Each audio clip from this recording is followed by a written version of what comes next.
উপরাষ্ট্রপতি পদ থেকে ইস্তফা দিলেন জগদীপ ধনখড়। স্বাস্থ্যের কারণেই তিনি এই সিদ্ধান্ত নিয়েছেন। চিঠি দিয়ে রাষ্ট্রপতি দ্রৌপদী মুর্মুকে এমনটাই জানালেন বাংলার প্রাক্তন রাজ্যপাল। রাষ্ট্রপতিকে লেখা চিঠিতে ধনখড় জানিয়েছেন, স্বাস্থ্যের কারণে চিকিৎসকদের পরামর্শেই উপরাষ্ট্রপতি পদ থেকে তিনি ইস্তফা দিচ্ছেন। একই সঙ্গে রাষ্ট্রপতি, প্রধানমন্ত্রী নরেন্দ্র মোদী, কেন্দ্রীয় মন্ত্রী এবং সাংসদের ধন্যবাদ জ্ঞাপন করেন ধনখড়। তিনি জানিয়েছেন তার মেয়াদকালে প্রধানমন্ত্রীর সহযোগিতা ও সমর্থন পেয়েছেন। দায়িত্ব পালন করতে গিয়ে অনেক কিছু শিখেছেন। ৭৪ বছর বয়সী ধনখড় আরও জানান, উপরাষ্ট্রপতি থাকাকালীন তিনি ভারতের অসাধারণ অর্থনৈতিক অগ্রগতি ও তাৎপর্যপূর্ণ উন্নয়ন প্রত্যক্ষ করেছেন। এই উন্নয়নে যোগদান করতে পেরে তিনি নিজেকে ভাগ্যবান বলে মনে করেন ধনখড়। আবার বিপত্তি এয়ার ইন্ডিয়ার বিমানে। অবতরণের সময় রানওয়েতে পিছলে গেল বিমান। সোমবার মুম্বাই বিমানবন্দরে ঘটনাটি ঘটেছে। ঘটনায় বিমানের চাকা এবং ইঞ্জিন বেশ ক্ষতিগ্রস্ত হয়েছে। তবে অল্পের জন্য প্রাণে বেঁচে গিয়েছেন বিমানকর্মী এবং যাত্রীরা। সংবাদ সংস্থা এএনআই জানিয়েছে, সোমবার সকাল ৯টা ২৭ নাগাদ মুম্বাইয়ের ছত্রপতি শিবাজি মহারাজ আন্তর্জাতিক বিমানবন্দরে ঘটনাটি ঘটে। সেই সময় মুম্বাইয়ে ভারী বৃষ্টি হচ্ছিল। তার মধ্যেই রানওয়েতে অবতরণের চেষ্টা করছিল কেরলের কোচি থেকে মুম্বাইয়ে আসা এয়ার ইন্ডিয়ার বিমানটি। কিন্তু আচমকা ঘটে বিপত্তি, যার জেরে রানওয়েতে পিছলে যায় বিমানের চাকা। তড়িঘড়ি বিমানটিকে সরিয়ে নিয়ে যাওয়া হয়। বিমানে থাকা সমস্ত যাত্রী এবং বিমানকর্মীকে নিরাপদে নামানো হয়। তারা সকলেই অক্ষত রয়েছেন বলে খবর। তবে দুর্ঘটনায় দুমড়ে মুচড়ে গিয়েছে বিমানের চাকা। বিমানের ইঞ্জিনও বেশ ক্ষতিগ্রস্ত হয়েছে। ঘটনার পরেই বিবৃতি দিয়েছে এয়ার ইন্ডিয়া।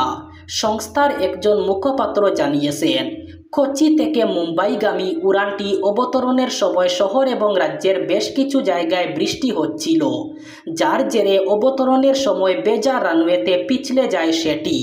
তবে অল্পের জন্য বড়সড় দুর্ঘটনা এড়ানো গিয়েছে, তা মানছেন সকলেই। বিমান সংস্থার তরফে আরও জানানো হয়েছে, পরবর্তী উড়ানের আগে বিমানটিকে পরীক্ষা নিরীক্ষার জন্য পাঠানো হয়েছে। সংসদের বাদল অধিবেশনের প্রথম দিনে এক ধাপ এগোল নগদকাণ্ডে অভিযুক্ত বিচারপতি যশবন্ত বর্মাকে অপসারণের প্রক্রিয়া। সোমবার শাসক ও বিরোধী দলের মোট ২০০ জন সাংসদ অভিযুক্ত বিচারপতির ইমপিচমেন্ট প্রক্রিয়া শুরু করার আবেদনে সায় দিয়েছেন। বস্তুত বাদল অধিবেশনের প্রথম দিনেই সংসদে বিচারপতিকে অপসারণের পথে কেন্দ্রের পদক্ষেপে সায় দিয়েছে বিরোধীদের বড় অংশ।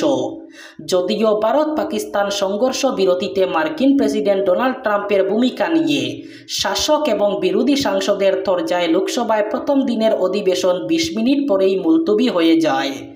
অবশ্য শেষ পর্যন্ত বিরোধীদের দাবি মেনে অপারেশন সিঁদুর এবং সংঘর্ষ বিরতি নিয়ে আলোচনায় রাজি হয় সরকার। কিন্তু বিতর্কের জন্য যত সামান্য সময় বরাদ্দ করা হয়েছে বলে অভিযোগ তুলেছে বিরোধীরা। সোমবার বাদল অধিবেশনের প্রথম দিন কেন্দ্রীয় শাসক বিষয়ক মন্ত্রী কিরেন রিজিজুর সঙ্গে সংসদ ভবনে প্রবেশ করার সময় প্রধানমন্ত্রী নরেন্দ্র মোদী সংবাদ মাধ্যমের মুখোমুখি হয়েছিলেন। অপারেশন সিঁদুরের প্রসঙ্গ উত্থাপন করে তিনি বলেন, গোটা বিশ্ব দেখেছে ভারতের সামরিক শক্তি। অপারেশন সিঁদুর নিয়ে সংসদে শাসক এবং বিরোধী পক্ষ এক সুরে কথা বলবে বলে আশা প্রকাশ করেন মোদী। বাদল অধিবেশনের গুরুত্বের কথা বলতে গিয়ে প্রধানমন্ত্রী ভারতের সাফল্যের একাধিক খতিয়ান তুলে ধরেন। মোদী বলেন, ২২ মিনিটের মধ্যে জঙ্গিদের ডেরায় গিয়ে আঘাত করেছে ভারত। সেনাশক্তির এটা মেড ইন ইন্ডিয়া রূপ। ভারতে তৈরি অস্ত্রের উপর বাকি বিশ্বের ভরসা বাড়ছে। শুভাংশু শুক্লদের মহাকাশ অভিযানের প্রসঙ্গ আসে মোদীর বক্তৃতায়। তিনি বলেন, আন্তর্জাতিক স্পেস স্টেশনে ভারতের পতাকা উড়েছে। এটা ভারতের জন্য অত্যন্ত গৌরবের বিষয়। এই প্রসঙ্গেই মোদীর সংযোজন, বাদল অধিবেশন দেশের জন্য গুরুত্বপূর্ণ। এই অধিবেশন রাষ্ট্র গৌরব এবং বিজয় উৎসবের। রাজ্যসভার সাংসদ হিসাবে শপথ গ্রহণ করলেন কোনাদ পুরকায়স্থ। সোমবার সকালে শপথ নেন তিনি। সংস্কৃত ভাষায় তিনি শপথ নেন। সোমবার থেকেই শুরু হয়েছে সংসদের বর্ষাকালীন অধিবেশনের শুরুতেই রাজ্যসভার সভাপতি তথা উপরাষ্ট্রপতি জগদীপ ধনখড় উভয় সাংসদকে শপথ বাক্য পাঠ করান। এদিন বীরেন্দ্র প্রসাদ বৈশ্য শপথ নেন। উল্লেখ্য, রাজ্যসভায় অসম গণ পরিষদের সাংসদ বীরেন্দ্র প্রসাদ বৈশ্য এবং বিজেপির সাংসদ মিশন রঞ্জন দাসের কার্যকাল শেষ হয়েছিল। সেই অনুযায়ী একটি আসনের জন্য বিজেপি কনাদ পুরকায়স্থকে দলীয় প্রার্থী হিসাবে মনোনয়ন দেয়। যদিও অগপ পুনরায় বীরেন্দ্র প্রসাদ বৈশ্যকেই প্রার্থী হিসাবে মনোনয়ন দেয়।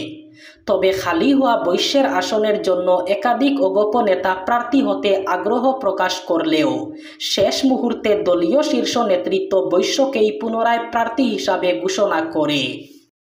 মণিপুরে সোমবার একটি উল্লেখযোগ্য প্রশাসনিক পরিবর্তন ঘটেছে, কারণ পুনীত কুমার গোয়েল আনুষ্ঠানিকভাবে রাজ্যের নতুন মুখ্য সচিব হিসাবে দায়িত্ব গ্রহণ করেছেন। তিনি প্রশান্ত কুমার সিংহের স্থলাভিষিক্ত হলেন।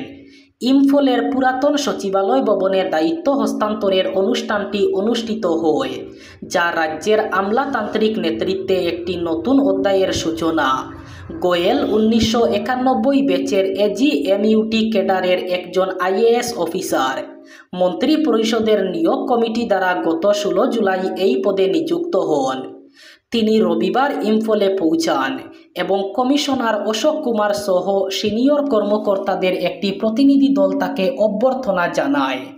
এই সরকারি বিবৃতিতে উল্লেখ করা হয়েছে, মণিপুর সরকার প্রশাসনিক নেতৃত্বে একটি পরিবর্তন চিহ্নিত করেছে।